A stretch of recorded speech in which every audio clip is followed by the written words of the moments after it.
et bienvenue. Je suis Marie, animatrice de ce premier épisode des podcasts de la Maison Marguerite. Et aujourd'hui, nous sommes dans leurs locaux pour en apprendre un peu plus sur les femmes qui y vivent et qui y travaillent. Nous allons tout de suite parler d'hébergement à court terme, d'accueil inconditionnel. Ensuite, une des femmes de la maison viendra nous parler d'elle avant, pendant et après son passage à la Maison Marguerite. Puis, on terminera avec la responsable du bénévolat, avec qui on pourra discuter des différentes façons de s'impliquer au sein de la maison. Alors, bonjour Marie-Joseph. Est-ce que tu pourrais te présenter le rôle que tu as au sein de la maison et depuis quand vous travaillez ici? Bonjour Marie. Mon nom est Marie-Joseph Julien. Je travaille à la Maison Marguerite depuis 2011 maintenant. J'ai commencé comme intervenante sociale à l'hébergement et en ce moment, j'occupe un poste de directrice à l'hébergement court terme. Donc, voilà. Depuis combien de temps déjà? Depuis 2011. Depuis 2011, super. Est-ce que tu peux nous parler un peu de la Maison Marguerite? Quels sont les différents services que vous offrez ici? En fait, je vais vous parler plus de la Maison Marguerite au court terme, le court terme de la Maison Marguerite. En fait, nous, on offre des services d'hébergement pour des femmes seules en difficulté. De façon urgente, genre rapidement? On parle effectivement d'hébergement d'urgence, en fait, et on reçoit les dames pour un séjour qui peut aller jusqu'à 6 semaines maximum. Donc, on a 18 lits en hébergement court terme. Et on a aussi un lit d'urgence, ce qu'on appelle le lit d'urgence. La femme peut rester 2-3 jours pour le lit d'urgence. Toutefois, pour un séjour plus complet, donc on peut offrir 6 semaines au maximum là, pour le court terme. OK, très intéressant. Alors, dites-nous, pour vous, c'est quoi la Maison Marguerite? Mais la Maison Marguerite, on va dire que moi, quand je pense à Maison Marguerite, je pense à l'hébergement. Et donc, ce qu'on fait, c'est qu'on accueille les femmes seules en difficulté. Et donc, les femmes qui arrivent à nos portes, ce sont des femmes qui, à un moment ou à un autre, il y a eu une cassure, quelque chose qui fait en sorte qu'elles ont besoin d'un endroit sécuritaire pour rester. Donc, c'est là qu'elles font appel à nous. Donc, les femmes, quand on parle de femmes en difficulté, on parle de femmes qui ont des situations économiques précaires, des femmes qui ont vécu ou qui vivent ou qui ont vécu des violences de toutes sortes, des femmes qui ont vécu de la dépression, qui se sont retrouvées à un moment donné dans leur vie et dans une situation où ils doivent se sortir de où est-ce qu'elle est.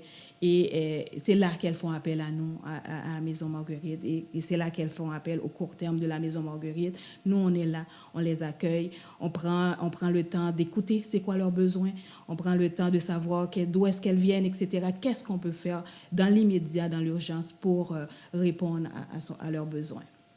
Donc, quand une femme, elle arrive à la maison, dans les 3 jours qu'elle va passer, est-ce que vous allez rester avec elle? Est-ce qu'il y a un suivi? Comment ça se passe?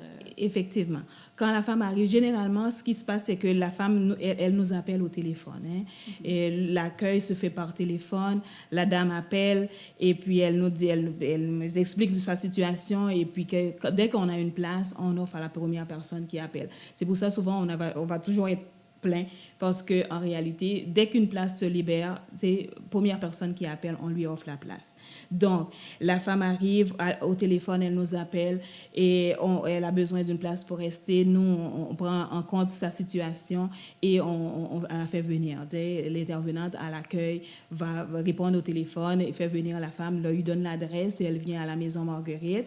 Et en accueillant la dame, on prend le temps de s'asseoir avec elle. On lui fait visiter la maison, etc. Et on s'assoit avec elle. C'est quoi la situation? Qu'est-ce qu'on peut faire? Et puis nous, dans notre service d'hébergement, en réalité, on parle d'hébergement court terme, de logement, de nourrir, aider par tous les moyens possibles. Un peu, c'est notre mission, en fait. Héberger, nourrir et généralement aider par tous les moyens possibles les femmes seules en difficulté. Donc, en arrivant, on offre l'hébergement, la nourriture, ce qu'elle a besoin, et les services, les soins d'hygiène, etc. Et entre-temps, également, on prend le temps d'écouter c'est quoi la situation et on va soit référer, soit travailler une situation. Des fois, c'est placer une demande d'aide sociale, etc. Donc, il y a un éventail de problématiques pour lesquelles l'intervenante peut travailler avec la femme, selon le besoin. D'accord, je comprends. Est-ce qu'il y a des conditions d'être accueillie ou bien n'importe quelle femme, dans n'importe quelle condition, du moment qu'elle a appelé la dernière, elle peut rentrer? Effectivement, généralement, c'est très ouvert. L'idée, c'est que la dame ait besoin d'un hébergement la journée même pour rester. Donc, on ne fait pas de réservation et tout. Donc, la dame a besoin d'un hébergement aujourd'hui. Elle est dans une situation difficile. Elle n'a pas de place pour rester, etc. On peut l'accueillir. Donc, généralement, pour les femmes qui vont revenir, donc il y a comme un délai de 3 mois entre les séjours, mais de manière comme large, on accueille les dames qui font appel à nous. Oui. Il n'y a pas de liste d'attente, hein? Si non, il n'y a pas de liste d'attente. Mais si elle appelle et que vous n'avez pas de place? À ce moment-ci, on va la référer à un autre hébergement. Je comprends. Super. Est-ce que vous pouvez nous donner le portrait d'une femme au court terme? Le portrait d'une femme au court terme. Est-ce que vous avez une expérience marquante, une anecdote que vous voudriez partager? C'est varié. Je dirais que c'est varié. Donc, quand on parle de femmes de 18 ans et plus, là, on y va vraiment de manière comme des femmes plus jeunes, des femmes plus âgées. C'est sûr que si on regarde les statistiques, la moyenne d'âge de femmes qu'on reçoit à la Maison Marguerite, ça va autour de 49-52 ans. C'est la moyenne d'âge. Toutefois, et de la même façon qu'on peut recevoir une jeune de 18 ans, on reçoit aussi, on a déjà reçu une dame, par exemple, de 91. À un moment donné même, si on parle d'anecdotes, il y a eu un moment où il y a une dame. Les policiers ont amené une dame qui était quand même plus âgée. Et puis, on l'a accueillie, on a fait l'admission, etc. Et ils ne savaient pas c'était quoi son nom, etc. Donc, on a accueilli la dame. Et puis, la dame était super fine, elle voulait nous aider, faire le ménage, etc. C'est une madame plus âgée. Et puis, mais on ne savait pas encore son nom, là. Et puis, finalement, 4-5 jours après, les policiers nous ont rappelé. Et pour la dame qui avait amené, ils vont venir la chercher parce que c'était une madame qui faisait de l'Alzheimer.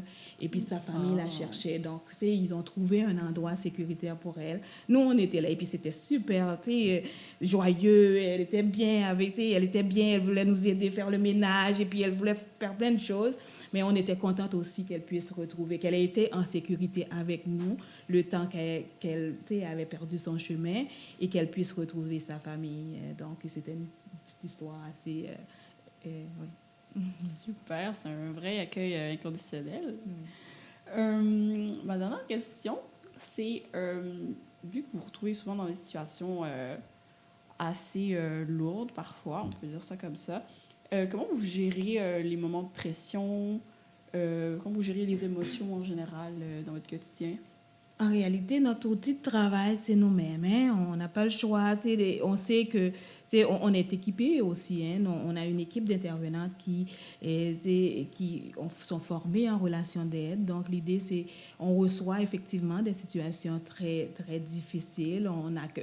Des situations très lourdes. Hein? Quand on parle d'éventail de femmes en difficulté, on parle de la violence, on parle des consommations de substances, etc.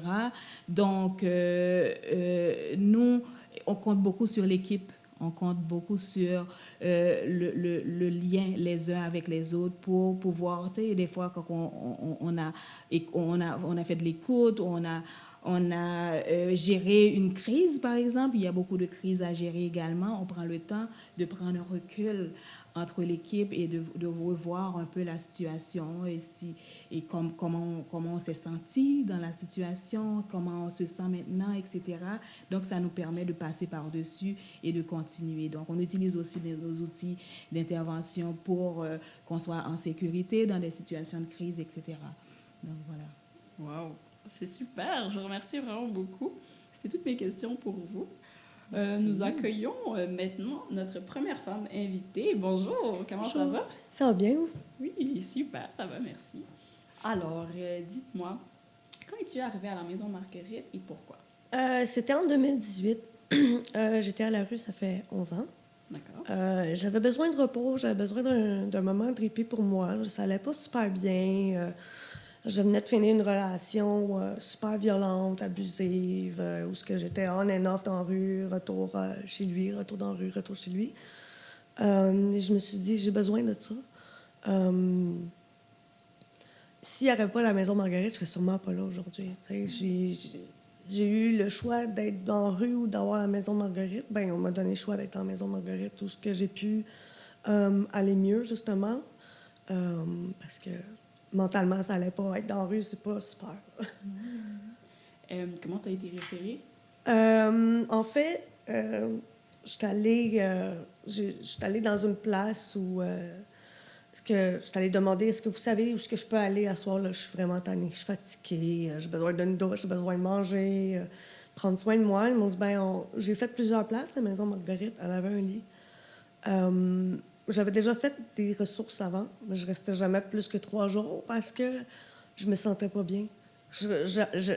J'allais, je repartais aussitôt parce que j'avais pris ma douche, j'avais mangé, tandis que là, à la Maison Marguerite, je me sentais bien, les intervenantes étaient là, tu te lèves avec un bonjour, ça va, ça paraît peut-être petit, mais pour une personne qui se fait jamais dire comment ça va, ça fait du bien. Mais c'est juste un petit ça va. J'imagine. Donc, quel est l'impact que ça a eu sur ta vie en général? Ça a été super parce que j'ai pu parler à des intervenantes qui m'auraient jamais jugée. J'étais là au bar, justement, on se cachera pas, je consommais pas mal avant.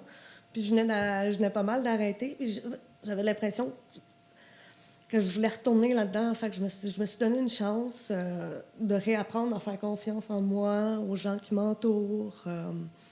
La Maison Marguerite m'a appris aussi, pas juste la confiance, mais l'estime.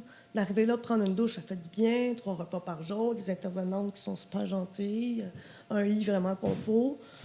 Puis, ouais. Oui, une routine, j'imagine. Oui, bien, c'est la routine dans la rue, tu n'en as pas vraiment. Tandis que là, tu apprends à être. Tu sais, tu as 3 repas par jour, ta douche. Tu sais, tu es comme.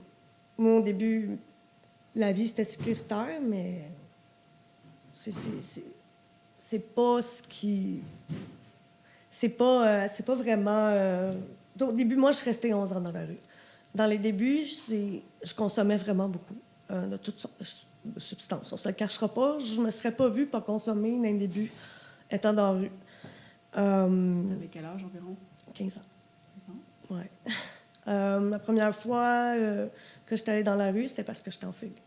Okay. Je me sauvais d'un milieu assez rock'n'roll. Famille d'accueil qui m'aimait pas, parents qui voulaient rien savoir de moi. Fait que j'ai été dans la rue. Dans la rue, j'ai connu des gens, des places, des ressources qui ont fait que j'y suis restée. Parce que de toute façon, il y avait beaucoup plus de gens qui m'aimaient là que si je retournais là-bas. À l'âge de 16 ans, ça a été décidé que puis personne ne me cherchait. La police était un peu tannée de venir me chercher. Je repartais, je trouvais toujours un moyen de sortir par la fenêtre ensemble, tout dans les familles d'accueil, tu sais. Mais c'était pas super facile parce que c'était aussi le moment où j'ai rencontré des gens qui me faisaient faire la drogue, tu sais. Je vois. Et ça fait combien de temps que tu es à la Maison Marguerite? Ça va faire 4 ans. Je suis plus de l'autre côté, en fait. Je suis avec les studios. Je suis restée là. En fait, ce qui est important à savoir, c'est que j'avais appris à m'aimer un peu, puis la Maison Marguerite m'a proposé, aimerais-tu ça avoir un logement? Mais ça a été long, hein, j'y ai pensé. La première fois, j'étais comme, ça me tente pas, je vais rester là, mais en même temps, j'y pensais beaucoup. Fait que je me suis dit, je me suis donné une chance d'être aimée puis de m'aimer, d'avoir une place sécuritaire, un endroit où manger, où dormir. Parce que dans la rue, tu n'as pas ça. Tu n'as pas de routine. La seule chose, c'est de la survie que tu penses, c'est qu'est-ce que je vais manger à soir, où est-ce que je vais dormir, y a-t-il quelqu'un qui va me faire du mal? Tandis qu'à la Maison Marguerite, tu as zéro de ça. Fait que, tu sais, j'y ai pensé longtemps. Je me suis dit, je le mérite-tu? Mais ça n'a pas rapport avec le mériter. Ça a plus rapport. Est-ce que tu veux être bien? Mais oui, je veux être heureuse. Puis, il y avait... toi, mettons, j'étais arrivée là en janvier 2018. En septembre, j'avais mon logement là. Super. Et t'avais appelé pour le court terme, t'avais été aussi au court terme une fois? 2 fois. C'était la deuxième fois. La première fois, ils me l'ont proposé, j'ai dit non. Je voulais rien savoir. Pourquoi? Je ne m'en rappelle plus. C'est peut-être mieux que je ne me rappelle plus. T'sais. Mais la deuxième fois, j'y ai réfléchi, puis j'ai appelé, j'ai dit j'aimerais ça être sur la liste. On m'a rappelé, fait une entrevue, puis j'étais ici. Super. Hey. Je suis bien contente. Donc là, ça fait 4 ans que tu es au court terme. Oui, puis je quitte dans 2 semaines parce que j'ai terminé. Et Oui, je vole de mes propres ailes. ça fait plaisir à entendre. Tu sais, sans la Maison Marguerite, je ne serais pas là aujourd'hui. C'est sûr. On se cachera pas. Si j'aurais pas la Maison Marguerite, je serais encore dans la rue en train de consommer, en train de m'en vouloir, de vouloir retourner dans des places où je devrais pas être. Dormir, écoute, la pire chose qui m'est arrivée à un moment donné, je dormais justement dans la rue. Des moments de même, j'en ai vu, mais ça a été la pire. Je dormais comme mes amis, puis pendant qu'on dormait, il y a quelqu'un qui a mis le feu au sac de couchage. OK. Fait que, tu sais, c'est des choses comme ça. Les gens, ils se disent « Ah, c'est le fun d'être dans la rue, ça a l'air cool. » Non, non, non. Croyez-moi que c'est pas la place où des gens veulent être. Parce que j'ai déjà... Si tu le fun d'être dans la rue, pourquoi tu me poses cette question-là? Mais je me le fais dire souvent. Si tu le fun dans la rue, non. Il y a des gens qui pensent qu'être dans la rue, c'est... Moi, au début, je trouvais ça cool, tu sais. Je me trouvais bien cool, bien tough, mais... Non, ça a été vraiment des années difficiles, de difficultés, puis d'apprentissage, de savoir s'aimer, d'avoir un endroit où être. Parce que si tu t'aimes pas, tu peux pas avoir confiance en personne. Moi, j'avais pas confiance ni aux intervenantes. Une des raisons pourquoi je resterais pas, je n'aimais pas personne. T'sais, je m'aimais pas comment je pouvais aimer les gens. Je n'aimais pas qui j'étais. Je ne pouvais pas me sortir de ce que j'étais. C'est comme ça que tu as appris l'amour de toi-même ici? Oui. Oui? Oui. Okay. Ouais. Ben, tu sais, que justement, on parlait du vestiaire, moi, je n'étais pas super bien habillée, on s'entend. Puis là, ils m'ont dit, il y a un vestiaire, t'aimerais-tu ça voir? Je dis, ben oui. Puis j'ai trouvé des vêtements, puis je vais une fois de temps en temps encore. Okay. Puis ça me fait du bien parce que, tu sais, en rue, tu peux pas vraiment avoir de beaux vêtements. Tu sais, oui, j'ai déjà vu des femmes qui sont bien habillées, mais tu sais, ne veut pas être assis à terre. Ça, ouais. Est-ce que tu aurais un message pour les femmes qui vivent aujourd'hui ce que tu as vécu? Moi, avant, quand j'étais dans la rue, je rêvais toujours d'avoir un logement un jour. Je me suis dit, ça sera jamais, ça va être impossible. La journée que je me suis dit que c'était possible, j'ai réussi. C'est important d'avoir confiance en soi, de s'aimer, de savoir est-ce que j'ai besoin d'aide? Bien, si tu as besoin, si tu penses que tu as besoin d'aide, c'est sûrement parce que tu en as besoin. T'sais. Moi, à cette heure, je m'écoute. Si j'ai besoin d'aide, bien, je vais aller chercher de l'aide parce que je ne peux pas rester dans cet état. T'sais, ça prend une maison Marguerite. Oser demander de l'aide, c'est super. Ouais. C'est important. Mais c'était tout pour mes questions. Merci pour ton beau témoignage. Je te remercie vraiment beaucoup. On va passer maintenant à notre dernière invitée. Je vais te laisser te présenter. Oui, moi, mon nom, c'est Pascal Gilbert. Je travaille à la Maison Marguerite depuis maintenant 17 ans. Donc, en fait, je suis, c'est ça, coordonnatrice des bénévoles maintenant. Okay. Coordonnatrice des bénévoles, ça le dit. Donc, je coordonne tous les bénévoles qui viennent chez nous. Donc, moi, ma mission, c'est j'aide au bon fonctionnement de la maison générale et j'apporte du support à l'équipe des intervenantes sociales qui sont auprès des femmes. Donc, surtout du court terme. OK. Super. Et en tant que coordonnatrice bénévole, vous avez combien de bénévoles avec qui vous travaillez? En fait, j'ai à peu près entre 20 et 35 bénévoles au cours de l'année. Okay. Mais en fait, ça dépend de chaque année. Donc, pendant la période de COVID, c'est sûr qu'il y en a eu moins. Mais je tiens à peu près comme en général ce nombre-là. Et j'ai aussi des groupes d'entreprises qui viennent chez nous. Tout dépend de nos besoins à chaque année. Donc, en fait, je regarde les besoins et en fait, je fais la demande auprès de Centraide en particulier pour avoir des bénévoles. Des fois, ils viennent de d'autres endroits que Centraide. Puis, j'ai aussi des stagiaires bénévoles qui sont jumelés avec les intervenantes sociales. Donc, c'est ça. Super. Alors, à quelle période que vous prenez des bénévoles? Est-ce qu'on peut venir à n'importe quel moment dire on veut s'engager? Oui, bien sûr. OK. On a des bénévoles au cours de l'année. Donc, par exemple, supposons que c'est une bénévole. Elle m'appelle, donc elle me demande justement pour s'investir. Donc, on regarde l'horaire ensemble, comment qu'elle peut s'investir. Donc, puis tout dépendant aussi, même aussi avec les groupes, c'est la même chose. Ils viennent pour certaines journées, donc et on regarde ensemble les horaires. Donc, oui, c'est possible de venir tout au cours de l'année. Super. Et est-ce que vous pouvez donner des exemples de tâches que vos bénévoles feront? Oui, juste pour rajouter, par exemple, Oui, bien sûr. par rapport pour les horaires, comme supposons que par exemple, j'ai une bénévole qui vient, elle peut venir, par exemple, 3 heures par semaine à chaque semaine. D'accord. Il y en a qui viennent 2 fois par semaine, 2 après-midi. Concernant comme les entreprises, il y en a qui viennent, par exemple, un avant-midi, un après-midi, puis des fois, ils viennent même plusieurs fois durant l'année. Donc, c'est vraiment différent les horaires. Puis, concernant les stagiaires bénévoles, ça dépend de leur programme aussi. OK. Donc, tout dépendant de... Il y en a que ça va être pour un semestre, d'autres 2 semestres. Donc, c'est varié. Oui. Assez flexible. Oui, c'est assez flexible, oui. Donc, c'est ça. Est-ce que vous pouvez me dire comment on peut s'impliquer et devenir bénévole? Comment est-ce possible? Genre, quelles sont les autres façons aussi de faire du bénévolat avec vous? Oui, bien sûr. Les bénévoles, en fait, ce qu'ils font, c'est que soit qu'ils m'appellent sur ma boîte vocale ou bien non, m'envoient un courriel. Donc, OK. moi, ce que je leur demande, c'est de m'envoyer leur curriculum vitae, puis une lettre qui explique leur désir de faire du bénévolat chez nous. Puis moi, je regarde selon leur qualité et leur habileté. Donc, c'est ça, je vous donne comme par exemple un exemple. J'ai une bénévole qui est venue, qui est présentement chez nous. Puis elle a vraiment beaucoup de dons au niveau plusieurs aspects, là, vraiment. Par exemple, elle a une facilité en français, donc au niveau de l'écrit, puis elle aime faire des lettres, même au niveau du graphisme. Donc, elle a cette facilité-là. Donc, quand j'ai fait mes barbecues, donc j'ai eu recours à elle pour qu'elle puisse m'aider justement à faire mes invitations. Donc, c'était vraiment très apprécié.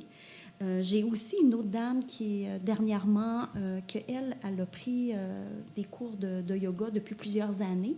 Puis, en fait, elle m'a demandé si c'était possible de pouvoir venir enseigner aux femmes, justement, le yoga. Puis, en fait, je l'ai jumelée avec une intervenante. Donc, ça vient tout juste de commencer. Donc, ils font du yoga avec les dames. Donc, elle, c'est cette aptitude-là, cette force-là qu'elle a. Donc, je vais selon vraiment les aptitudes de chacune. Ouais.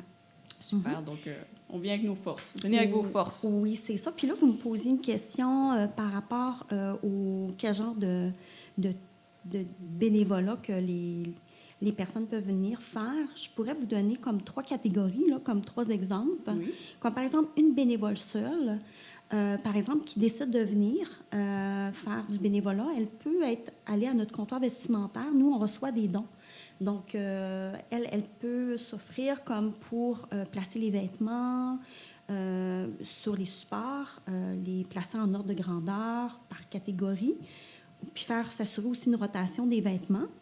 Puis ce que ça permet, c'est que les femmes, ça les aide vraiment dans leurs besoins de base. Comme par exemple, s'il fait froid l'hiver, puis qu'on a des manteaux d'hiver, ça leur permet d'être au chaud. Puis aussi, on a aussi des beaux vêtements, bien souvent, là, puis ça permet justement les femmes de se revaloriser et de se sentir un peu plus coquettes. Donc, c'est ça. Puis, je vous donne l'exemple, par exemple, de nos groupes. On a fait 4 barbecues cet été sur différents thèmes. Donc, mexicain, hawaïen, disco, épluchette de blé d'Inde. Donc, on a fait danser nos femmes. On a eu beaucoup de plaisir. Puis, en fait, ça a permis à nos femmes de sortir de l'isolement, puis de donner comme un sentiment d'appartenance, puis de créer des liens avec les autres femmes, d'avoir un moment de joie, puis c'est ça, de se faire du fun un peu. Donc, c'était vraiment bien. Puis, ces groupes-là, je pense entre autres à Optimum et Fin à l'itinérance et d'autres, nous ont permis avant, pendant et après l'événement de nous aider pour faire que ces événements-là soient un succès grâce à eux. Puis, ça peut être aussi de l'aide en forme de don. Donc, quand on parle de dons, c'est que ce soit en argent, mais ça peut être aussi des dons autres, comme des produits d'hygiène. Il y a l'école de mœurs qui sont là depuis à peu près plus de 20 ans avec nous, avec tous leurs élèves, puis aussi pensionnats de Saint-Nom-de-Marie qui se sont impliqués cette année, puis ils ont ramassé, par exemple, avec leurs élèves, des brosses à dents, du dentifrice, du shampoing, du revitalisant, toutes sortes de produits d'hygiène. Puis pour nous, ça nous permet justement d'assumer, d'aider les femmes au niveau des produits de base. Donc, ils sont dans un grand aide essentiel pour nous à la Maison Marguerite. Donc, mais c'est ça, ça peut être sur différentes formes d'aide. Est-ce que c'est possible d'apporter des objets ici? Oui, c'est possible d'apporter des vêtements, par exemple, tout ce qui est comme l'aspect aussi par exemple, de la vaisselle, tout ce qui peut être en aide pour une femme qui s'en va, comme par exemple en appartement ou, par exemple, aussi... c'est comme on fait? Est-ce qu'on vous appelle? Est-ce qu'on mail? Oui, en fait, les gens, ils prennent rendez-vous avec moi. Donc, ils m'envoient soit ils m'appellent ou bien non, ils m'envoient un courriel. Votre numéro? Oui, bien sûr. Mon numéro, c'est le 514-932-8872, le poste 104. 204. Oui, 204. 104. 104. Puis aussi par courriel, mon courriel, ça l'aide beaucoup mieux. C'est beaucoup mieux par courriel. C'est coordo. Donc, c'est coordo.bénévolat avec un S à commercialmaisonmarguerite.com. Super. Donc, on peut donner du temps, donner de l'argent et donner du matériel, des affaires de femmes, de la teinture, du maquillage, tout ce qu'on aime, on peut le donner. Oui, c'est ça. Super. Oui. Ben, je vous remercie vraiment beaucoup. Ben, ça m'a fait un grand plaisir. Oui, ça m'a fait plaisir à moi aussi. Donc, je vous remercie à vous de nous avoir écoutés aujourd'hui. Et on se retrouve dans un prochain épisode des podcasts de la Maison Marguerite.